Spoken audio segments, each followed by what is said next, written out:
Recording ही करेगा ना। हाँ वो कहना चाहिए। नहीं लाइन मत जाना। चलिए सहमति। सर कल का जो हम लोग फील्ड विजिट में एक हम लोग का लेडी जर्नलिस्ट को फिजिकली असॉल्ट हुआ था वहाँ पे लोकल्स से, तो उसके बारे में आप क्या बोलेंगे और क्या एक्शन लिया जाएगा?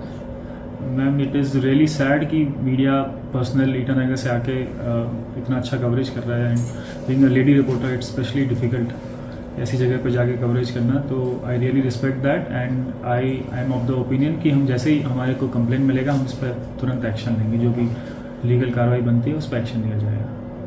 सर सोल दोदुम के साथ में जो रिसेंटली अटैक हुआ था उसका जो कितना लोगों को आप लोगों ने अरेस्ट किया है? मैडम जो इसका ये बहुत ही मीडिया में स्क्रूटनी में रहा है ये इशू, तो मैं आपको बताना चाहता हूँ कि जिस दिन हमें जैसे ही कंप्लेंट मिली थी सुबह 7:55 के अराउंड वो इंसिडेंट हुआ था। हमारे पास 8-8:15 बजे के लगभग हमारे पास कंप्लेंट आ गई थी। हमने दोपहर के 1:30 बजे तक 3 लोग जो प्राइम लोग था उसमें जो वीडियो में दिख रहा था 1:30 बजे तक हमने अरेस्ट कर लिया 1:30 तक 12 अप्रैल को। उसके बाद रात में 9-10 बजे एक और आदमी को अरेस्ट किया गया जिसने इंस्टिगेट किया था। वहाँ पे उनको खबर पहुँचाई थी कि ऐसे ऐसे गाड़ी सोल दोदुम की निकल रही है वहाँ से, उसको भी हमने अरेस्ट किया। तो जो इंसिडेंट के उस दिन मौके पर जो लोग प्रेजेंट थे उनको हमने उसी दिन अरेस्ट कर लिया था। उसके और जो भी हमने उसमें एक्सेक्शन वगैरह लगाए थे that is based on the merit of the case. कोई भी कंप्लेन आती है हमारे पास तो एक बार स्क्रूटनाइज तो करना पड़ता है कि उसमें जो फैक्ट्स अलेज्ड हैं, जो बातें अलेज्ड हैं, क्या वो सच में सच हैं। तो हमने जो वीडियो एविडेंसेस हमारे पास अवेलेबल था और जो गाड़ी को हमने एक बार एग्जामिन करके उस पर सेक्शन लगाए थे हमने। अब उसके बाद तुरंत हमने जो भी उसमें जिनको अरेस्ट करना था अरेस्ट किया है। उसके बाद 4 दिन बाद जब CDR एनालिसिस के बेसिस पे और भी लोगों का इन्वॉल्वमेंट निकला तो 18 तारीख को हमने 7 लोगों को और अरेस्ट किया। टोटल 11 लोगों को हमने ऐसे इसमें अरेस्ट किया है। और जो फर्स्ट डे अरेस्ट हुआ था हमने उसको कोर्ट में फॉरवर्ड किया क्योंकि उसमें हमारा व्यू ये था कि हम लोग बेल नहीं देंगे इसको, कोर्ट विल डिसाइड, क्योंकि हम नहीं चाहते थे कि ये बहुत आसानी से स्कॉट फ्री जाएं। तो हमने इसमें बेल नहीं दिया। कोर्ट ने बाद में डिसाइड किया अगले दिन कि इसको बेल देना है। तो जो भी इसमें सेक्शन लगाए गए थे इस पर काफ़ी डिस्प्यूट था। तो मैं आप सेक्शंस लगाए थे वो भी बता। इसमें सेक्शन हमने लगाए थे 324, 323, 427, 341 एंड 34। तो इसमें मैडम जो 324 होता है that is voluntary causing hurt using dangerous weapon. तो डेंजरस वेपन अलेस्ट था, उसमें डेंजरस वेपन है और हर्ट भी हुआ था क्योंकि चोट लगी थी उसको। तो हमने उसके हिसाब से बाद में अब इसमें किसी ने बोला कि ग्रीवस हर्ट का क्यों नहीं लगाया सेक्शन, क्योंकि आप देख लीजिए प्राइमा फेसी की लग रहा था कि जस्ट यहाँ पे कांच का जो है कांच टूट के गाड़ी का यहाँ पे लगा है, उसी का चोट था। किसी को छोटा मोटा पैर में मारा था। तो डॉक्टर ने भी बाद में ओपिनियन दिया, हम लोग तो इसमें सर्टिफाई करने वाला अथॉरिटी है नहीं, doctor is an expert. Doctor ने भी बाद में बोला सिंपल इंजरी है। तो उसके बेसिस पर ये बात प्रूव होती है कि मतलब जो सेक्शन लगाया गया था 324 दैट वाज जस्टिफाइड। अब किसी ने बोला इसमें मर्डर का सेक्शन लगाना चाहिए था, अटेम्प्ट टू मर्डर का। तो अटेम्प्ट टू मर्डर में there has to be intention to cause such injury which will cause death of a person. ऐसा कुछ तो है नहीं क्योंकि लाठी से अटैक किया गया था। किसी ने बोला इसमें आर्म्स एक्ट क्यों नहीं लगाया, तो इसमें वेरीफाई किया गया था फर्स्ट डे पे ही कि क्या क्या चीज़ें जो उसमें अलेज तो था, कंप्लेन में तो अलेज था, लेकिन वेरीफाई तो एक बार करना पड़ेगा ना। कल तो कोई भी आके बोलेगा कि मेरे को इसने ऐसे मारने की कोशिश की, मेरे को हथियार, मेरे को वेपन दिखाया, मेरे को इससे मारा उससे मारा, तो थोड़ा वेरीफाई तो करना पड़ेगा। तो उसके बेसिस पे और इंस्पेक्शन जो हमने सीन ऑफ क्राइम का किया उसके बेसिस पे पाया गया कि इसमें रिकवरी हुई हमसे, हमारे पास लाठी की रिकवरी हुई सीन ऑफ क्राइम से, रादर देन हमें कोई आर्म्स नहीं मिला, उसमें दाव नहीं मिला। तो हमने इसमें लाठी की रिकवरी वो भी शो किया है, केस फाइल के अंदर है कि 7 लाठियां रिकवर हुआ था। गाड़ी को भी सीज किया था, जो अक्यूज था उसका भी गाड़ी सीज हुआ, विक्टिम का भी गाड़ी सीज हुआ।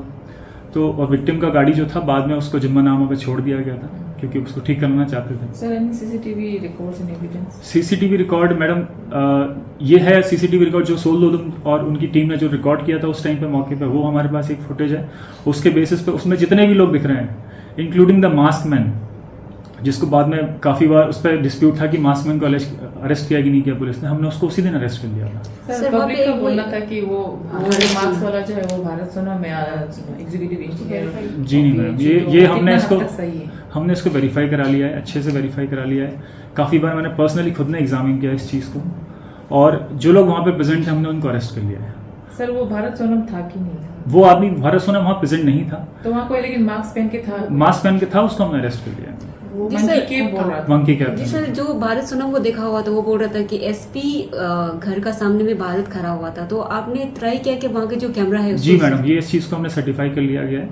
अच्छे से हमने सीसीटीवी फुटेज एग्जामिन किया है वहाँ पे। सीसीटीवी फुटेज के हिसाब से जो भी अक्यूज जिनको अरेस्ट किया गया था उनकी प्रेजेंस हमने स्टैब्लिश करने की कोशिश की, कहाँ पे कौन प्रेजेंट था, और जो लोग मौके पे प्रेजेंट थे उनको तो डेफिनेटली अरेस्ट सर, किया भारत गया। सोनम के साथ जो अली भाई था वो कौन कौन था? अली भाई जो होते हैं ना, सीसीटीवी फुटेज था सबसे प्राइमरी चीज़, तो सीसीटीवी हाँ, फुटेज। उसके साथ में कोई और भी था भी होगा? कोई और भी दो लोग और थे, वो भी उसका स्टेटमेंट दे रहे हैं कि वो प्रेजेंट था। उनका स्टेटमेंट मैं जस्ट आपको क्लैरिफाई करना चाहता हूँ, मैं इसमें फैक्ट्स में बात कर रहा हूँ, मेरा इसमें कुछ भी किसी का इनजस्टिस दिलाने का इंटेंशन नहीं है, क्योंकि कभी कभी क्या होता है कि हम पब्लिक प्रेशर में आके अननेसेसरी किसी को हम एक्शन लें, वो भी जस्टिफाई नहीं है। अब इसमें एक और चीज़ आती है जो मैं आपको क्लैरिफाई करना चाहता हूँ कि कोई बोलेगा इसमें कॉन्स्पिरेसी का एंगल है 120B, तो हमने 120B सेक्शन लगाया, उसके बाद 2 दिन बाद FIR में 120B सेक्शन लगाया गया है, ये वेरीफाई करने के लिए कि इसमें कॉन्स्पिरेसी का एंगल है कि नहीं। 34 जो सेक्शन होता है मैडम, दैट इज कि जब जो आदमी उस एक्ट में इन्वॉल्व था, जो वहाँ प्रेजेंट था, उनके खिलाफ 34 सेक्शन लगता है कि आपने कंबाइन होकर जॉइंटली वो एक्शन लिया है, ठीक है। कॉन्स्पिरेसी वाली बात जो आती है,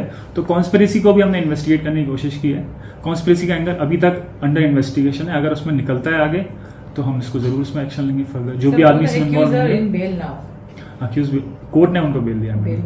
सर, जी। ये कोर्ट का SIT सिर्फ- इन्वेस्टिगेशन के बारे में थोड़ा आप ब्रीफ कर दो, क्योंकि उनका दिमाग है कि SIT इन्वेस्टिगेशन। मैडम, अभी तक तो- is the investigation going on और क्या अभी तो इन्वेस्टिगेशन चल रही है मैडम, जो भी कॉन्स्पिरेसी के एंगल में आपको जो बताया उसको हम देख रहे हैं अभी भी। इसमें बस मैं पब्लिक को ये बताना चाहता हूँ, अपील करना चाहता हूँ, इसमें इंडिपेंडेंट तरीके से इन्वेस्टिगेशन हो रही है, कुछ भी इसमें प्रेजुडाइज पार्शियलिटी कुछ भी नहीं है। हमें जैसे ही कंप्लेन मिली, मैंने तुरंत OC को बोल दिया, कंप्लेन का भी वेट मत करो आप, इसमें जो लोग इन्वॉल्व दिख रहे हैं उस वीडियो में तुरंत उनको अरेस्ट करो।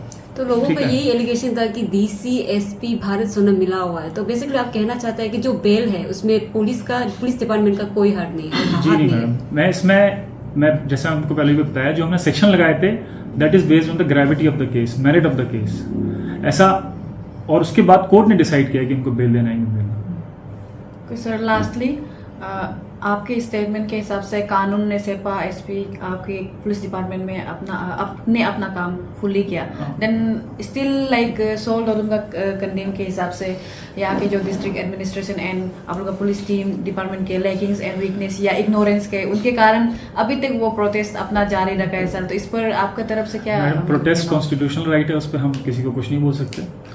इशू है, आप लोग जो भी जिसको लगता है कि इम्पार्शियल इन्वेस्टिगेशन नहीं हुई है तो उसका भी हम कुछ नहीं कर सकते। हमने हमारी तरफ से पूरी कोशिश की है, फैक्ट्स के बेसिस पे, एविडेंस के बेसिस पे, including CCTV evidence, CDR, telephonic conversations, mobile में चेक किया है लोगों के, ओरल एविडेंसेस लिए हैं, 161 स्टेटमेंट लिए हैं लोगों के, केस फाइल बहुत अच्छे से तैयार है। इसमें आप बिल्कुल भी इस बात की आप बेफिक्र रहें कि इसमें किसी भी तरीके का हमने बायसनेस दिखाई है, फैक्ट्स के बेसिस पे एक्शन लिया जैसे है। भारत सोनम को एलिज किया है सोल दोदुम ने कि उनका ही थ्रू या वो उसने ही बोला होगा, ऑर्डर दिया होगा, तो क्या उनका फोन को भी, रिकॉर्ड्स को भी जी मैडम, बिल्कुल हमने अच्छे से चेक किया है, और इसमें हम फर्दर इसको और अंडर इन्वेस्टिगेशन रखा हुआ है कि कॉन्स्पिरेसी के एंगल अगर कुछ निकल के आता है तो डेफिनेटली हम उस पर एक्शन लेंगे।